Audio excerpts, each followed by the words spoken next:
नमस्कार. आज आपण उन्हाळ्यात आपल्यासाठी, आपल्या शरीरासाठी अत्यंत आरोग्यदायी अशी आमसुलाची कढी ही रेसिपी मी शेअर करणार आहे. आणि त्याचसोबत आपण आमसूल कसे तयार करायचे हे सुद्धा मी या ठिकाणी तुम्हाला सांगणार आहे. तर भरपूर अशा उन्हाळ्यात आपल्याकडे कैऱ्या येतात. घरी झाड असेल किंवा थोडं वाऱ्याने वगैरे पडते, कोणी आणून देते, अशा ज्या कैऱ्या असतात तर छान आपण सोलून घ्यायच्या आणि बारीक बारीक असे पातळ काप करायचे आणि ट्रेला थोडं असं तेलाचा हात लावून आपण हे त्यावर पसरून घ्यायचे आणि छान मस्त उन्हामध्ये वाळवून घ्यायचे.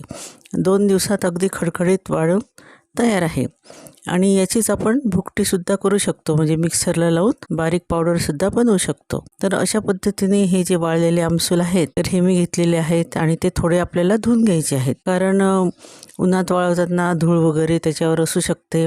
तर हे असे आमसूल घेऊन आपण त्यात पाणी घालून घेतलेलं आहे आणि त्याचसोबत आपण त्याच्यात गूळसुद्धा घातलेला आहे. आता ही 1 चमचा जी पावडर आहे आमचूर पावडर ही पण टाकलेली आहे आणि 1 मोठा चमचा भरून मी बेसन यामध्ये घालून घेतलेलं आहे. आणि आपण हे बेसन जे आहे तर ते एकजीव करून घ्यायचं आहे आणि त्यानंतर चवीनुसार त्यामध्ये मीठ घातलेलं आहे.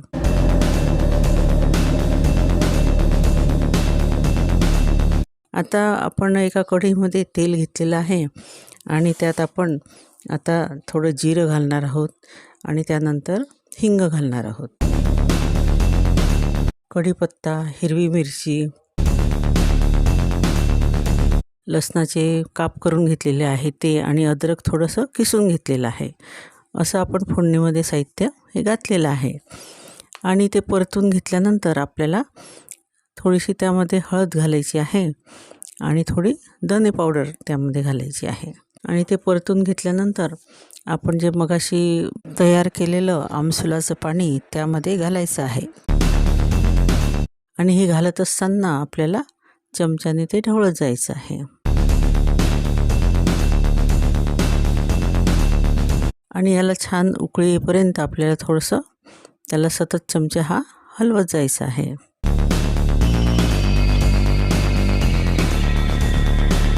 आणि उकळी आल्यानंतर आपण थोडंसं चव याची पाहू शकतो.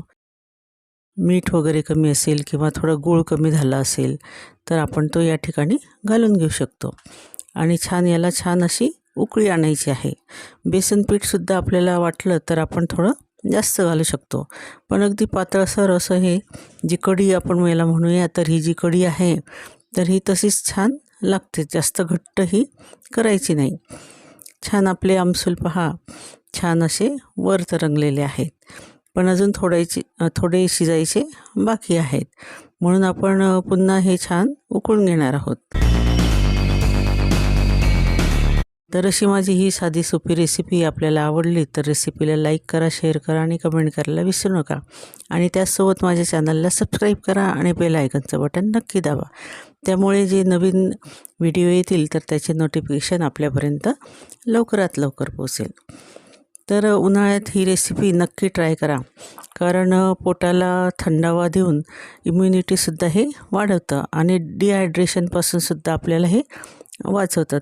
आणि सगळ्यात महत्त्वाचा म्हणजे हीट स्ट्रोक आपण ज्याला म्हणतो उन्हाळ्यात जे होत असतं, किंवा लू आपण म्हणतो, तर त्यापासूनसुद्धा आपल्याला बचाव हे कैरी ही करत असते.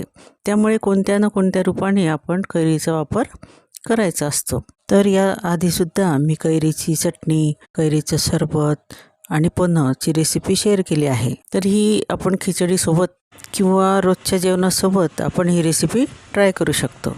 धन्यवाद.